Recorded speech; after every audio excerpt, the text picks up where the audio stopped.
People often ask the question, is the American dream dead? I believe the moment we stop dreaming, we might as well be. Hi, I'm your host, Craig Sewing, the creator of American Dream TV, a national TV show centered around real estate, lifestyle, and culture.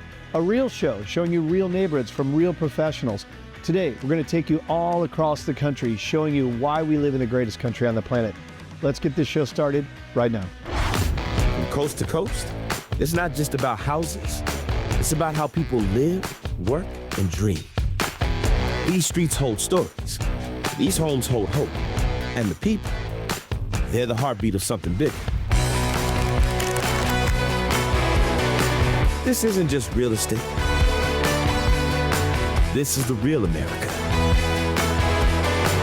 One neighborhood at a time.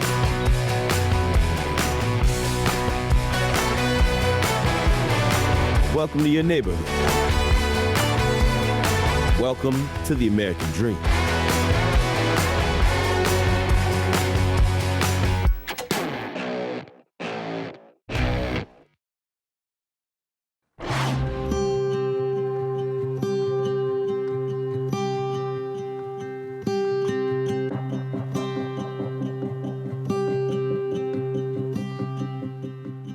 Hello, and welcome to the American Dream. I'm your host, Natalie Wortham, and today I'll be giving you a sneak peek at one of my listings. But first, she's an author, she's an entrepreneur, and she's today's special guest. You ready? Let's go. Today's guest is Dr. Kelly Reagan Whaley of the Just Start program. Kelly, can you give us a little bit of information about Just Start Incorporated? So the Just Start program was birthed during COVID, like most new businesses that kind of happened during that time. Every morning, my husband and I would walk, and there was this one building that just captured my attention. I noticed also a lot of the businesses had closed because of COVID. Look at all these stores that have closed. If I could just have one. And so he would always challenge me and say, so if you could just have one, what will you do? For me, I'm a whole business woman. I love entrepreneurship, but I had this one idea that just would not go away. I said, I just want people to understand that if they just get started with the one thing that they do well, that they could still thrive in their businesses. And so I told myself, if I could just have one of these storefronts, I would call it Just Start. That was the vision, was to be able to present a catalog, so to speak. So it's like a hub for entrepreneurs. It is. It's a networking opportunity because, it takes a village. What type of mindset does a person have to have in order to get started with any vision or any business? First of all, commitment. If they're gonna do it, they need to do it. Absolutely. You have to be committed first. And then you have to have, I call it stamina, because it's not for the weak at all. You have to be disciplined, committed, you gotta have a little creativity. You definitely have to have some patience. You gotta stick it out, because you're not gonna see the fruit of your labor right away. Start where you are, use what you got, and do what you can. Those 3 sets of instructions, will take you far. This is a beautiful setup you have here, Kelly. Thank you. So in addition to the Just Start program, you also have a publication company, correct? I do. Give us a little bit of information about that. So it's called My Story Publications. 2007, I found myself divorced, single mom, trying to find my next, basically. So I started an organization called Kelly Cares. It was supposed to just be like a women's support group. I have just always been intrigued with magazines because to me, a magazine is not just a picture book. It keeps us informed. Sure. I've always loved journalism. I did that in high school. I was on the yearbook committee. So it's just always been a part of me. One evening, I asked my son-in-law, because he was just so good at designing websites and doing graphic design, how experienced he was with doing books and magazines and different things like that. It just kind of became a thing. And we did it until we finished it. It was a little amateur. It was really just to provide an avenue for women to share their stories of challenge and triumph. That's my mission statement. And it has been for almost 20 years now. But I carried that into the magazine world because I thought, well, this is perfect. And I did a magazine. This is the second one here. I started with Kelly Cares, and I always say Kelly Cares is the umbrella of everything that I'm doing now because I was just a divorced single mom trying to find a side hustle. That's fantastic. I think that so many women have that same mantra I think that this is something fantastic, and I know that people are going to enjoy this.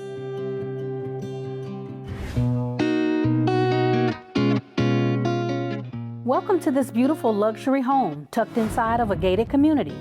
And this one is made to impress. Step inside and you'll find spacious living rooms, elegant finishes, and hardwood floors. But the entertainment space is where this home really comes alive. The finished terrace level includes a theater room, custom bar, pool room, exercise area, and plenty of room for movie nights, game days, and family fun. Outside, enjoy your own private retreat with a heated saltwater pool, spa, covered patio, deck, porch space, and fenced backyard. Luxury, comfort, privacy, and entertainment gives you room to live, gather, and make lasting memories. Luxury comes in levels, like this 6-burner commercial gas range and this custom vent hood. You only get that in a custom home. You say you want to entertain? Look at all this space. You can't find that anywhere else. These are custom cabinets and just a huge amount of space for when you're ready to have your family over. This primary suite is massive with its double tray ceilings and built-in entertainment center. And baby, you gotta see this bathroom. It comes complete with a double vanity. It's also got a powder bay area, and even that tub, the tub is a clawfoot tub. You're not gonna find that in any old house. It's got a beautiful walk-in closet, and if that's not enough, you've got walkout access to your balcony where you can see your beautiful new pool. Thank you to our special guest, Dr. Kelly Reagan Whaley. I'm your host, Natalie Wortham, and this has been The American Dream. But remember, this is your home, Atlanta. Own it. Welcome to Atlanta, where vision, design, development continue to redefine luxury living. Today, I am about to take you on an incredible journey from raw framing to stage to a residential that is about to hit the market. I am Conrad Johnson, your American Dream TV host. Let's take a look.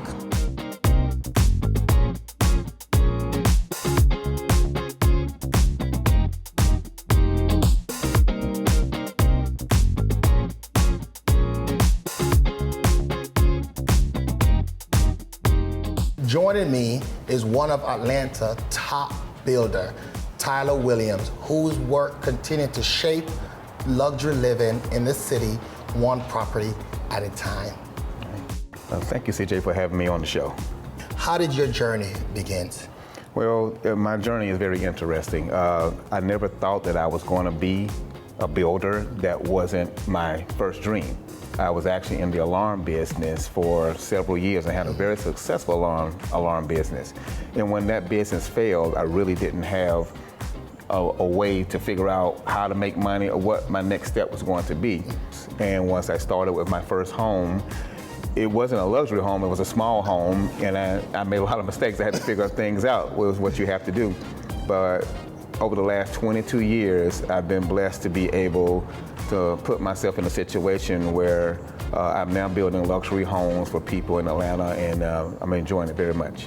So Tyler, was this a vacant lot or what was here before? Well, initially what was here was an existing home, okay? This is the existing home that was here. It was initially about 3,000 square feet. And what we did, we tore that house down and took it all the way down to the foundation, and then we built it up so that way the floor plan that we see here is the new floor plan that we came up with to start the process from building it from the foundation up. So how did the design comes about as far as knowing that you wanted a 3-story with a rooftop terrace? You know, one thing about it, when we're building, we determine who's going to buy this house and what kind of concept and layout we want to kind of match the sales that are in this market, in the area that we're in. So we'll go and see what the competition is doing, and we will find out the things that we like, and then we will add our spin to it to make sure that it maximizes the value for the house in that particular market.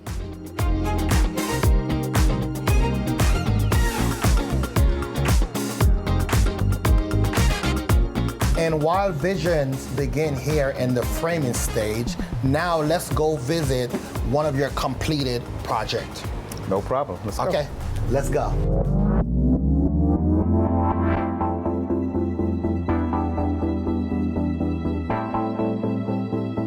I wonder where Tanea is at. I know she's somewhere around here. Tanea! Hey, Conroy. I'll be right down.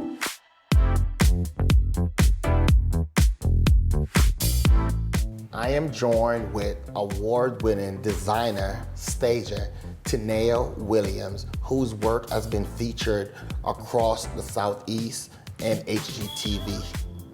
Hi, Conroy. How you doing? I'm doing well. How are you? Good. I'm excited to have you here today. Tell me, what starts your passion for staging? Well, for interior design, it started when I was like 8 years old. My mother hired an interior designer to come in, and that was how I first got introduced to design. And then from there, once I graduated and went to college, I just jumped right back into it, that initial passion. What was the thoughts behind when you first walked in as far as the design? Well, design started in the driveway. 'Cause as soon as I pulled up, it's like this massive, modern, beautiful home. And then when you come in, it did not disappoint. One thing I noticed that it was really masculine with the fireplace, but it was also very feminine. Yes. And so when I began to stage, I wanted to make sure that we brought in elements that echo the femininity and the masculinity. So I wanted to show that you had enough spaces for different activities to take place. So obviously we're gonna watch some television in here, but if that's not on the agenda for the day, you can have a reading nook, or you can sit here and have a nice conversation with a pal. So I just wanted to make sure that the house showed functionally. What are some of the key you take away that you want buyers to feel when they enter, especially knowing that this home is for sale? I think the main thing I want them to take away is that this is home. Because sometimes, you know, it can get, especially in a large home, it can start to feel like a museum. And it's like something really pretty to look at, but I wanted to show them how to live.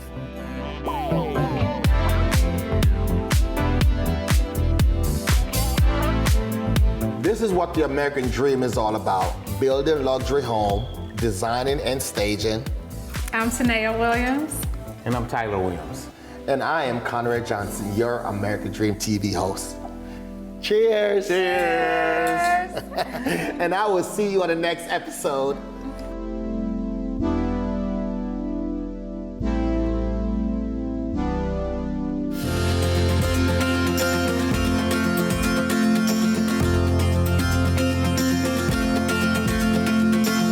Welcome to the American Dream TV. I'm Amber Kuhn. Today we are excited to take you behind the scenes of an amazing rescue here in North Georgia that is doing their part to save the lives of thousands of homeless pets every single year.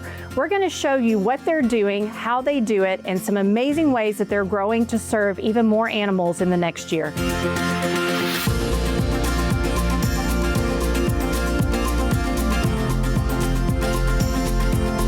So we're here with Samantha Shelton, who is the founder and CEO of Fur Kids. So this is a pretty impressive property and facility. Yeah. So how did this all start? How did Fur Kids come about? Yeah, I loved sharing the story of Fur Kids. It was 24 years ago, and I looked out my kitchen window and I saw a mother cat and her 3 kittens in my backyard. And that moment changed my life and the lives of so many animals and people that love them, because it was a defining moment for me personally. I realized that saving animals was what I wanted to do with my life. And that's really how Fur Kids was born, from that one moment of finding homeless animals to launching this incredible organization that is Fur Kids. So talk to me a little bit about how did you get started and how has it kind of grown through the years? Yeah, well, we started out as a foster home network, kind of ran the organization out of my home, and quickly learned that if I wanted to get my life back. I needed to build a place where people could come and connect with animals, see where their support was going, and to be involved and to help grow this organization. So after starting the organization, we opened a new shelter. And that was in 2006. And that was our first animal shelter. It really allowed people in the community to engage with our animals, to volunteer, to support. And it just continued to grow over the years until we found this amazing facility here, this 9-acre campus that we bought in 2018 so that we could have a home of our own. So we bought this property and we raised the money over the years to build out new buildings here on our campus, and it just allowed our organization to save more lives each year. We've continued to save more lives than ever before. Obviously, walking around the campus today, so many amazing things happening, and you've got a great staff, but it seems like volunteers are really at the heart of what you guys do. Talk to me a little bit about the volunteers and how critical they are to this organization. The volunteers are the lifeblood of this organization. What is unique to Fur Kids and the volunteer experience is that we empower our volunteers. We partner with our volunteers, and we give them an opportunity to serve in the ways that interest them. We find out what their skills are. What do they do for a living? And we parlay that into how can you help us here at Fur Kids with your skills, with your skill set. They help every single day to carry out some really important roles here in the organization. We have over 1,000 active volunteers. So Fur Kids has 14 locations where people can serve besides just here at our headquarters. Wow. So we love our volunteers and we are so thankful for them. All right. Well, we are excited to see the rest of the campus, and I know one of your associates, Zach, is going to take us around and show us everything else you have to offer. Yeah. Well, thank you again for coming out to visit us at Fur Kids. Well, thank you for having us.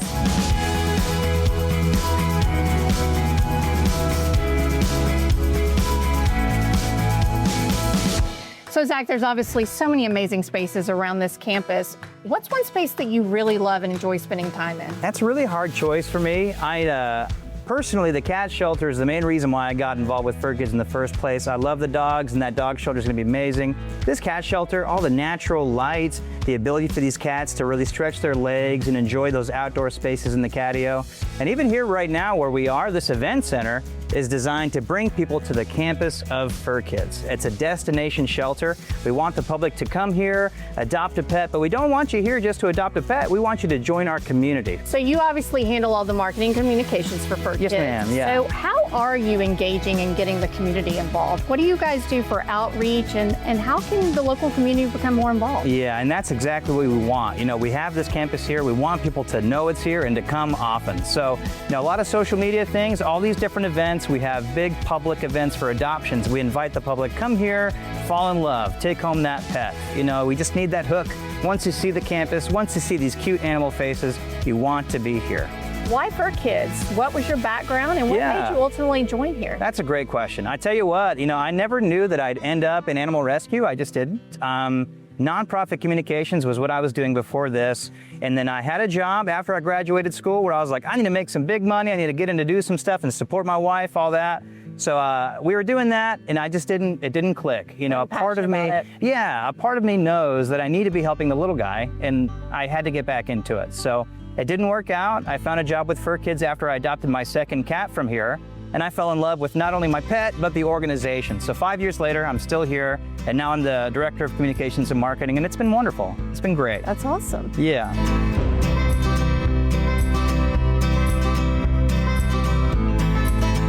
I hope you've enjoyed this segment as much as I have. It was so much fun learning all about how this amazing organization is helping thousands of dogs and cats every year find their next forever home. I'm Amber Kuhn, and we'll see you next time on The American Dream.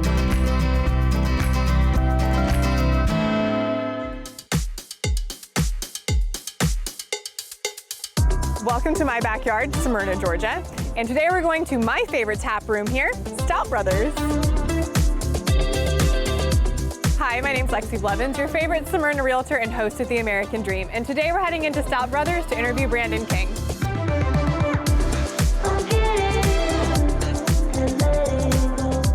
Hey Brandon, thank you so much for agreeing to talk with me today about Stout Bros. Absolutely, thanks for asking. Of course. So I know that y'all have been around since 2012. Yep. Which I feel like makes you one of the staple businesses here. Yeah, we've been here for a minute. Yeah. So can you kind of walk me through the process of why you chose Smyrna for your business? Well, I've lived here in Smyrna since, I guess, 2010, I think is when I bought my house. And then sadly, my mom passed in 2011. And when she did, she left me just a touch of a life insurance policy. And while I'd always known I wanted to start a business, preferably a restaurant, I came from hospitality. That was not enough to start a restaurant. No, but, 50K is not enough. The growler stores had just been made legal. And I was very interested in it. I didn't really, sadly at the time, didn't know much about beer. Thankfully, the sous chef at the restaurant that I worked at the time was looking to get out of sous chefing and wanted to come work with me to open up a beer store, and he knew a lot about beer. So I was able to lean on him, Mike Anderson, who still works for me 13 years later. The reason I actually knew about growler stores is the restaurant I was working at the time, before I opened this, was Chicken and the Egg, and I was the mixologist up there. And one of my regular guests at the bar was Thomas Monty. Thomas Monty and I chatted every day. I knew his drinks, and he convinced me to go open a growler store with him. Sadly, at the last minute, he pulled out, but that's where the Stout Brothers came from.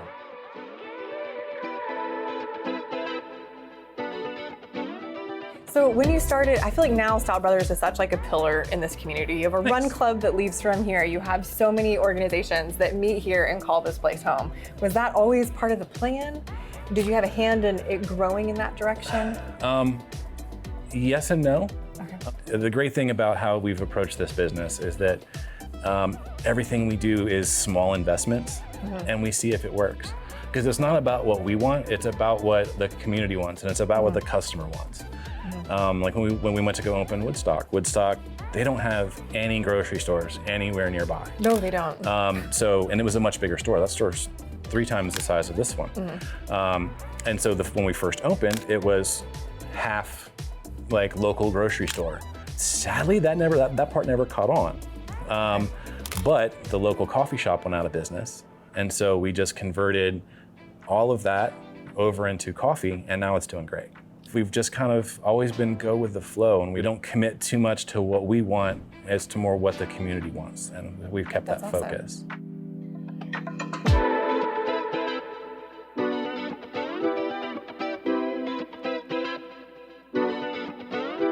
So I know you have multiple locations. So in terms of growth and expansion, where do you see Stout Brothers ending at? There's a lot of directions to take it. A lot of it's going to be market dictated for me. I'm always looking for new opportunities. Right now, one of the biggest things is that the alcohol in general with this new generation is trending down.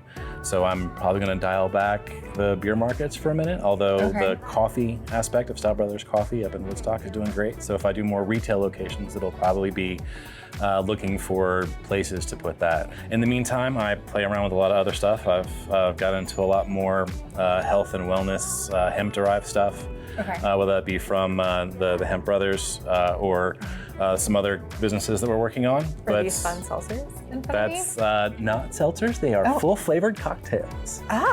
So this is Stay K, which is a booze-free, hemp-derived THC cocktail.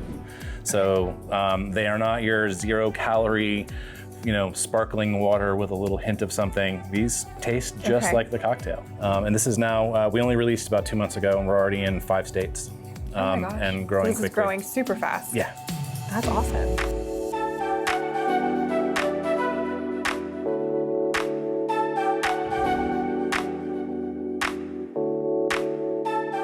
Brandon, thank you so much for hanging out with me today. Absolutely. I'm Lexi Blevins, and this has been another episode of The American Dream.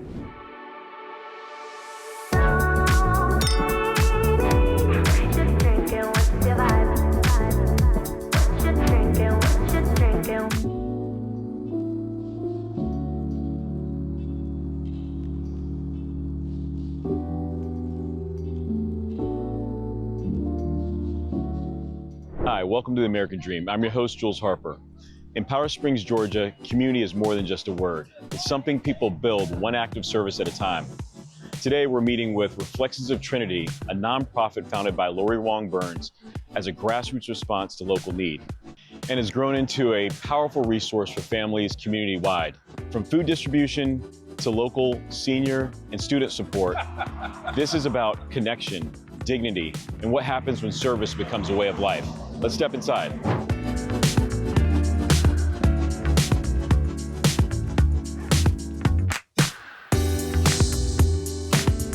Hey, Lori, how are you doing? Good to see you. Good to see you as well. So, gosh, I mean, you've built such an amazing organization.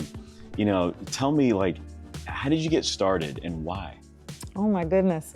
Well, we started 23 years ago in an effort to be a resource center in the community. Started with a thrift store where we offered clothing and furniture, housewares to people that were in need for free. And that evolved into a food pantry in 2012. We started with 33 families. Today we serve a little over 1,300 families a week.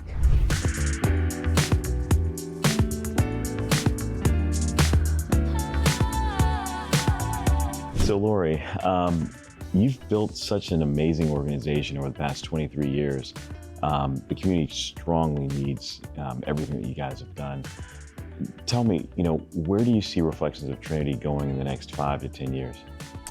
I see an 8-acre campus right here that becomes a one-stop shop for our neighbors in need. We have an education building as well as a client choice pantry where folks can actually come in. It looks like a grocery store, and they can pick up items rather than have a pre-packed box. And this campus will offer services that are more comprehensive than what's offered here. Is there anything that the community can do to help, you know, establish this effort?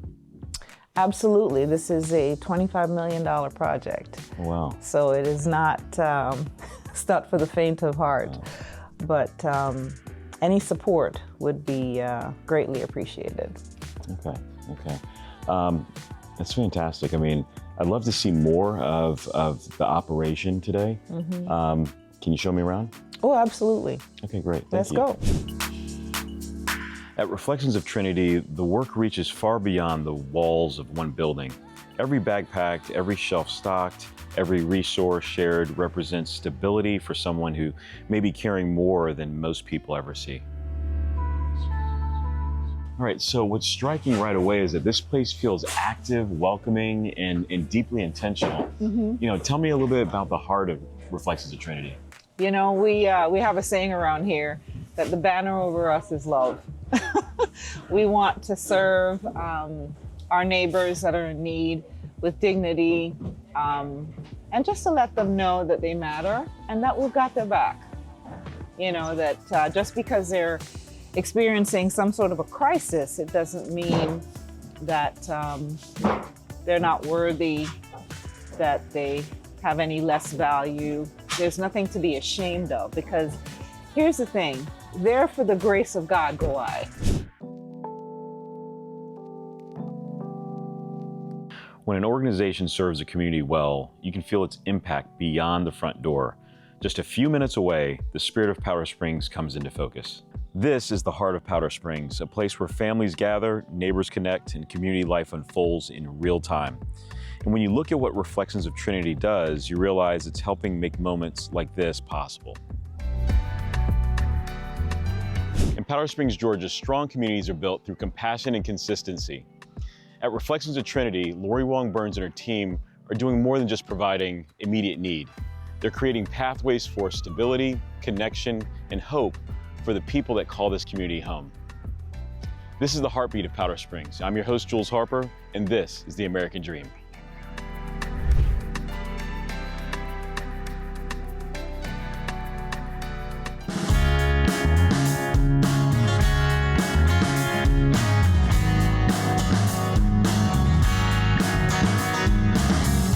Hello and welcome to another episode of American Dream TV. I'm your host, Cynthia Weiser Hunt, and today we're in Calhoun, Georgia, discovering all things beauty. In every small town, there are always those local businesses that are the heart of the community. Today, we're at Merle Norman Cosmetics with Margaret Bohannon, business owner and makeup artist. Margaret is more than just a brand. She has built long-lasting relationships, trust, and a legacy within our community.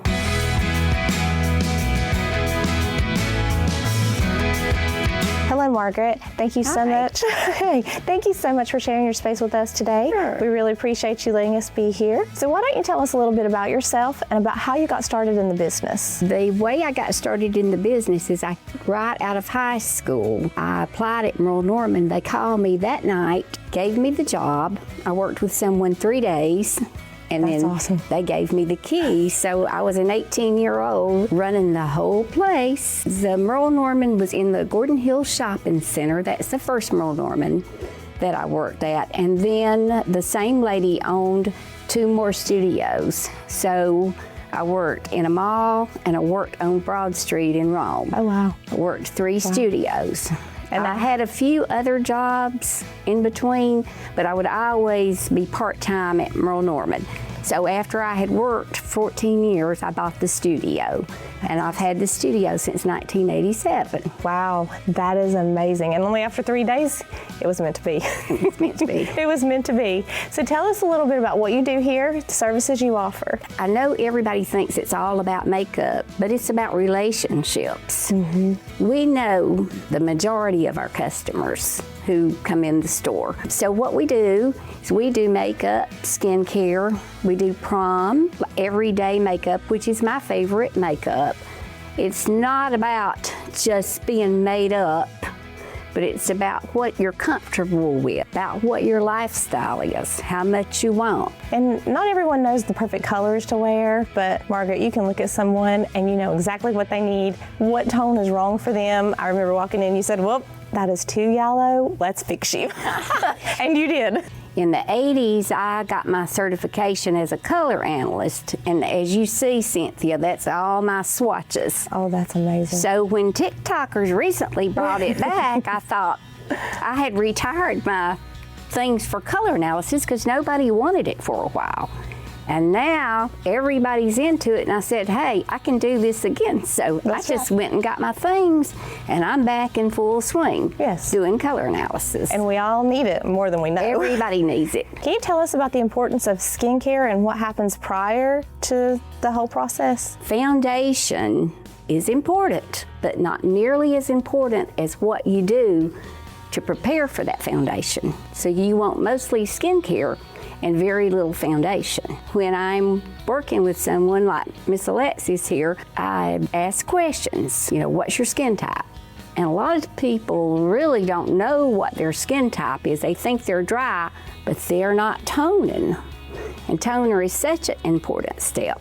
So we cleanse, tone, and if someone likes serums and needs serums, then we moisturize. Now, young skin does not need everything that people are putting on it these days. They're doing more harm than good. I've talked to Alexis, and we know she likes that clean girl look, and that's my favorite look.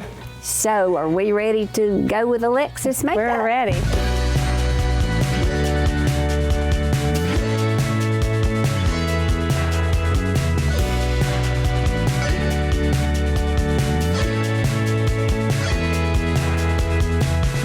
Margaret, you are a very talented makeup artist. Thank You're a you. very talented artist, period. Thank you. You're a great staple of our community. You're loved by all. You are the reason people come to the store to see you. It's not just to say, hey, I need some makeup today. You've built so many relationships. Tell us about your passion and what got you started. My passion is for women to feel beautiful, to look beautiful, to feel beautiful. There's something beautiful about everyone, and you want to bring that out. And you do. What is one of your favorite products, or what is a product you'd like to highlight that's really hot right now? I'm interested in our anti-aging line, having all the anti-aging products that they will send us. So we have a large amount of those, and then we have a wrinkle smoother line, because aren't we all interested in preventing wrinkles as long as we can. And clearly you're using this line and your skin looks amazing. Thank you. For over 40 years, right? For over 40 years. Wow, what a story. Thank you so much, Margaret, for joining us today. We appreciate your time. Sure. Thank you for joining us on another episode of American Dream TV. I'm Cynthia Weiser-Hunt, and until next time, goodbye.